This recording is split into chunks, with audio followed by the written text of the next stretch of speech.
ये कहानी है भारत के एक ऐसे वीर राजा की जिसके नाम से आज भी कांग्रेसी वामपंथी इतिहासकारों के कलेजों पर सांप लौट जाते हैं। वो राजा जिन्होंने 11वीं शताब्दी में मुस्लिम आक्रमणकारियों को ऐसा मुंहतोड़ जवाब दिया था जिसके बाद लगभग 150 वर्ष तक उन्होंने दोबारा पलट कर देखने की हिम्मत नहीं की। हम बात कर रहे हैं श्रावस्ती के राजा सुहेलदेव की। आज के उत्तर प्रदेश का अवध, पूर्वांचल और नेपाल से लगे तराई के इलाकों में राजा सुहेलदेव का शासन हुआ करता था। लगभग 1000 वर्ष पहले की बात है। मुस्लिम आक्रमणकारी महमूद गजनवी की सेना सिंधु नदी को पार कर भारत में घुस चुकी थी।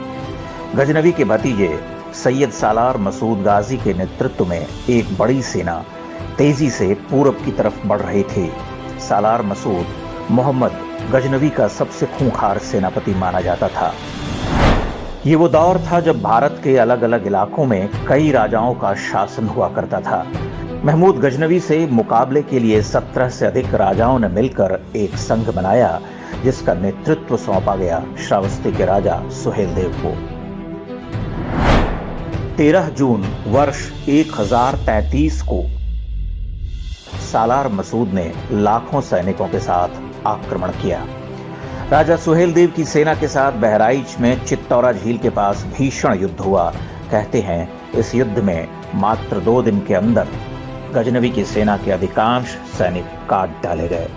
राजा सुहेलदेव ने स्वयं अपने हाथों से सालार मसूद गाजी को मौत के घाट उतार दिया। वह ज्येष्ठ पूर्णिमा का दिन था। युद्ध के बाद पीठ दिखाकर भाग रहे दुश्मनों को भी नहीं छोड़ा गया। यह भारतीय इतिहास के सबसे भयानक युद्धों में से एक माना जाता है। इसका परिणाम यह हुआ कि अगले 150 वर्ष तक किसी मुस्लिम आक्रमणकारी ने इस क्षेत्र की तरफ आंख उठाकर भी देखने की हिम्मत नहीं की। युद्ध के बाद सालार मसूद गाजी को बहराइच में ही दफना दिया गया, लेकिन 300 वर्ष बाद जब फिरोज शाह तुगलक आया तो उसने पास में ही राजा सुहेलदेव के गुरु ऋषि बालार के आश्रम को तोड़कर सालार मसूद गाजी की दरगाह बनवा दी। इसके बाद वहां हर साल उर्स होने लगा जिसमें कुछ हिंदू भी मन्नतें मांगने के लिए जाने लगे, बिना यह जाने कि वह किसकी मजार पर मत्था टेक रहे हैं। यह परंपरा आज भी जारी है। 16वीं शताब्दी में महाकवि तुलसीदास ने भी इस पर व्यंग्य करते हुए लिखा था, लही आँखी कब आंधरे, बांझ पूत कब ल्याए, कब कोढ़ी काया लही, जग बहराइच जाए।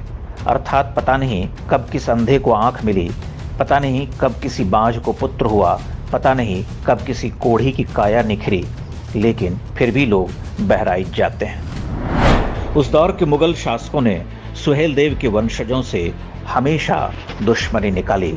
उन पर बहुत अत्याचार किए गए। बाद में अंग्रेजों ने भी उन्हें क्रिमिनल ट्राइब घोषित कर दिया।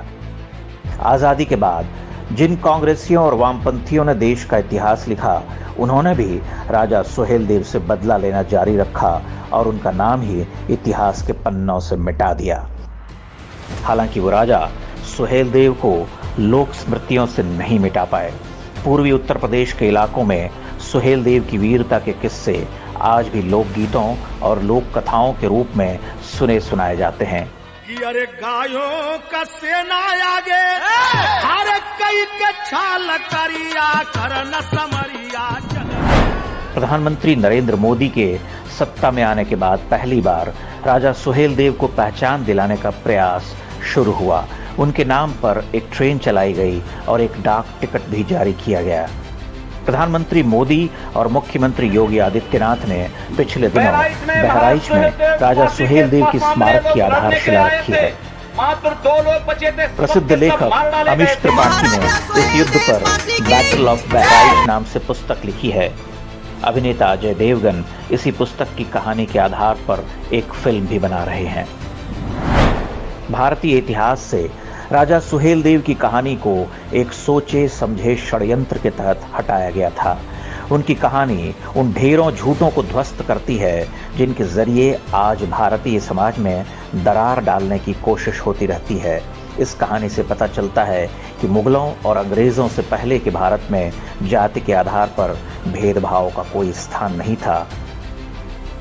जिन 1.5 दर्जन से अधिक राजाओं ने सुहेलदेव को अपना नेतृत्व सौंपा था उनमें सभी जातियों के राजा थे, यानी उस दौर में महाराज चुनने का एकमात्र पैमाना योग्यता थी, न कि कोई जाति विशेष या वंश। बहराइच का यह युद्ध इस बात का सबसे बड़ा उदाहरण है कि जब भी भारतीयों ने संगठित होकर मुकाबला किया, कोई ताकत हमारा कुछ बिगाड़ नहीं सकी।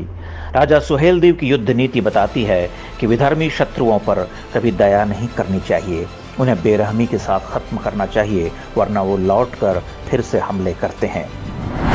देश और धर्म की रक्षा के लिए जो युद्ध राजा सुहेलदेव ने 1000 वर्ष पहले शुरू किया था, वह आज भी जारी है।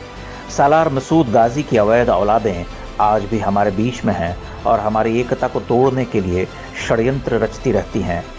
इसलिए आवश्यक है कि राजा सुहेलदेव के इतिहास को अधिक से अधिक लोगों तक पहुंचाएं।